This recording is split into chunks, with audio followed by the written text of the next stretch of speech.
Good morning, Kolkata ক্যানভাসের একটি নতুন ব্লগে তোমাদের সকলকে স্বাগত জানাই। আজকের ব্রেকফাস্টে রয়েছে হাতে করা রুটি, ঘুগনি, কফি আর ডিম সেদ্ধ, আর সেই সঙ্গে এটা হনিডু মিষ্টি আর কি। আজকে একেবারে ব্রেকফাস্ট করে স্নান করে পুজোটা আগে সেরে নিয়েছি। পুজো আমার কমপ্লিট। এইবার আমি যাব রান্নাঘরে। এ দেখো আরেকজন, এই কী করছিস তো? ওই দেখো প্রসাদ খেতে আবার এখানে খুঁজতে এসছে প্রসাদ আছে। ওই যে প্লেটটা দেখেছে, ভেবেছে প্রসাদ আছে। একেবারে বিচ্ছু হয়ে গেছে, বিচ্ছু। এবার রান্নায় যাব। ইচ্ছা করি আজকে আমি ঠাকুরটা আগে দিয়ে নিলাম, তাহলে না বড্ড টেনশন পায়। ঠাকুর যতক্ষণ না দিই না আমার মনে শান্তি নেই, জানো তো। তারপর আজকে চিকেন রান্না হবে, মুগ ডাল করবো একটু। ওই যে মাছের মাথা রয়েছে একটা, এই জন্য খুব বেশি ডাল নিইনি, হালকাই নিয়েছি, অল্প।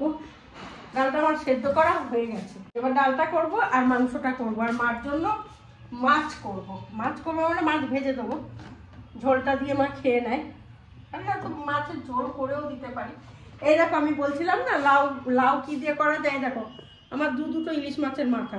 আমাদের আবার উল্টো দিকের ফ্ল্যাটে হচ্ছে, জানো তো, ছাদে কাজ হচ্ছে, তাও খুব একটা ড্রিল মেশিনটা জোরে নয়। আজকে আমি এগুলো কাটবো, রোদ উঠেছে আর ওয়েট করা যাবে না, বুঝেছো তো।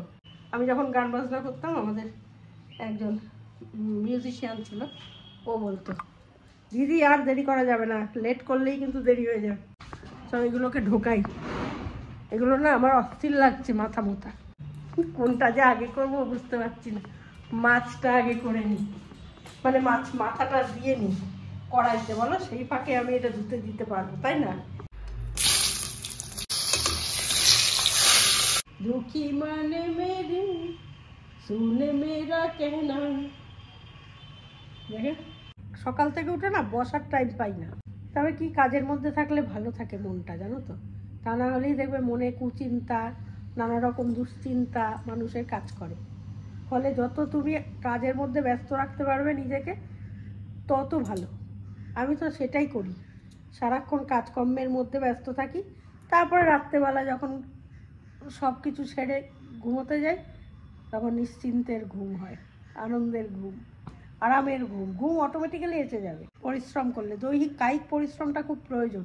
আমরা তো দেখো ব্যায়াম ট্যায়াম সেই অর্থে করতে পারি না, কিন্তু এই ঘর ঝাড় দেওয়া, ঘর পোছা, তারপরে রান্না করা, এই সবগুলোর মধ্যে দিয়েও যতটা শারীরিক মানে চলাচলটা থাকে, হয়ে গেছে। ওদিকে আমার কাচাকুচি কমপ্লিট। রোদটা ভালো উঠেছে, আজকেই করে ফেলেছি, নাহলে কী হবে বলো তো। আবার কবে বৃষ্টি নামবে কী হবে তার নেই ঠিক ঠিকানা, খুব সমস্যা হয়ে যায়। ভাবছিলাম যে কি জানি যেতে হয় নাকি আবার ছাদে, কিন্তু ছাদে আর যেতে হয়নি, এখানেই সব ফেলে দিয়েছি। কয়েকটা অল্প অল্প করে কাটছি যাতে এখানেই হয়ে যায়, মনে থাকে না, তারপরে ছাদের মধ্যেই রয়ে যায়, জানো তো। সেই জন্যই আমি আরও ছাদে যেতে চাই না, বিরক্ত লেগে যায় আমি।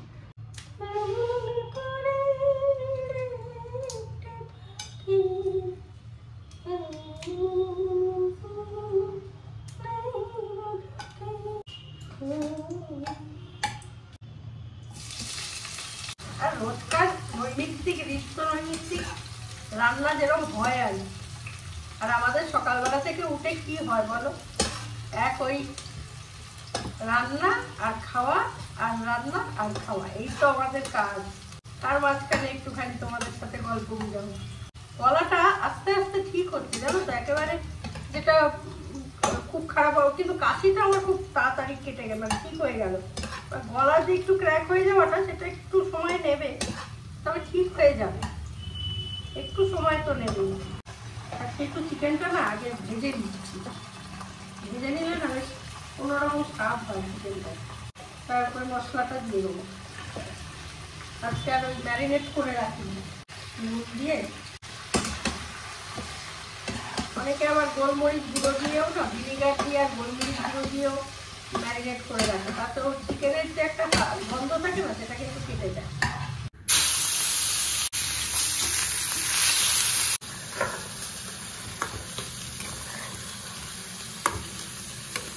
এই যে আমার ড্রেস চেঞ্জ দেখতে পাচ্ছ, তার একটাই কারণ যে আমি মশলা করতে গিয়ে পুরো ভিজে গেলাম, মানে মশলাটা ছিটকে বেরিয়ে এলো।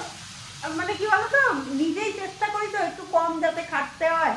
এবার ছোট বাটিটার মধ্যেই ঘুরিয়ে ঘুরিয়ে আগে পেঁয়াজ করেছি, তারপরে রসুন আদা দিয়ে আবার করেছি, করে লঙ্কাটা যেই দিয়েছি ছিটকে বেরিয়ে চলে এসছে। আমারই ভুল, আমার বড়টাই করা উচিত ছিল। ব্যাস পুরো ভিজে গেলাম, আবার এই জামা কাপড় ছেড়ে আসতে হলো। মানে কতগুলো কাজ বাড়লো আমার চিন্তা করো। আবার একটা এক্সট্রা কাপড়, আর কাপড়ের সঙ্গে এই জামা কাচা, প্লাস বাসনও বেড়ে গেল। শুধু শুধু শান্তি নেই আমার, জানো তো। কাজ কমাতে গিয়ে আমি আরও গন্ডগোল পাকাই। মশলা ছিটকানো নিয়ে এত টেনশন, এত উত্তেজিত হয়ে পড়েছি, সেই গল্প করতে করতে খাওয়া দাওয়াও কমপ্লিট হয়ে গেল। কিন্তু ছিটকানোর পর রূপটা কি দাঁড়ালো সেটা তোমাদের সঙ্গে আর শেয়ার করিনি। দেখিয়ে দিচ্ছি, দাঁড়াও, যে কটা আছে দু একটা পিস দেখিয়ে দিচ্ছি, মানে কালারটা দেখিয়ে দিচ্ছি।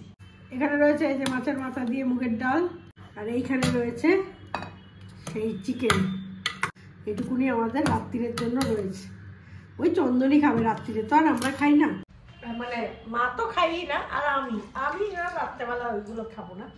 কিছু একটা করবো ভাজাভুজি, ডালের সঙ্গে খেয়ে নেবো। বা অনেক সময় আমি রাত্রেবেলা না ভাত খাইও না, জানো তো। ওই মুড়ি পুড়ি কিছু খেয়ে শুয়ে পড়ি, পাউরুটি থাকলে পাউরুটি খেয়ে শুয়ে পড়ি। ভালো লাগে না, মানে দুবেলা ভাত খেতে ইচ্ছা করে না আমার। সেই জন্য মাঝে মাঝে ভাতটা আমি খাইও না। খাওয়া দাওয়া কমপ্লিট করেছি, ভীষণ ঘুম পাচ্ছে। মাথা শ্যাম্পু করেছি তো প্রচণ্ড ঘুম পাচ্ছে, জানো তো। মনে হচ্ছে এখনই শুয়ে পড়লে ঘুমিয়ে পড়বো। তো একটু শোবো, রেস্ট নেব। ভিডিওটা আজকে এখানেই শেষ করছি, জাস্ট আপডেট আজকের। আবার আসবো আগামীকাল নতুন ভিডিও নিয়ে। ইতিমধ্যে কোনো কিছু ঘটনা যদি আমাদের, ঘটনাবহুল যদি কিছু ঘটে, তোমাদের অবশ্যই শেয়ার করবো সেটা। নেক্সট ভিডিওর জন্য অপেক্ষা করো, ততক্ষণের জন্য সঙ্গে রাখো, দেখতে থাকো কলকাতা ক্যানভাস। একই অঙ্গে এত রূপ দেখিনি তো আগে, একই অঙ্গে এত রূপ দেখিনি তো আগে, তার সোনা অঙ্গ দেখে যে সোনারম সরম লাগে,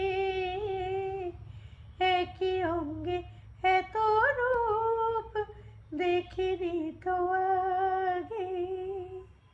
চলো টাটা।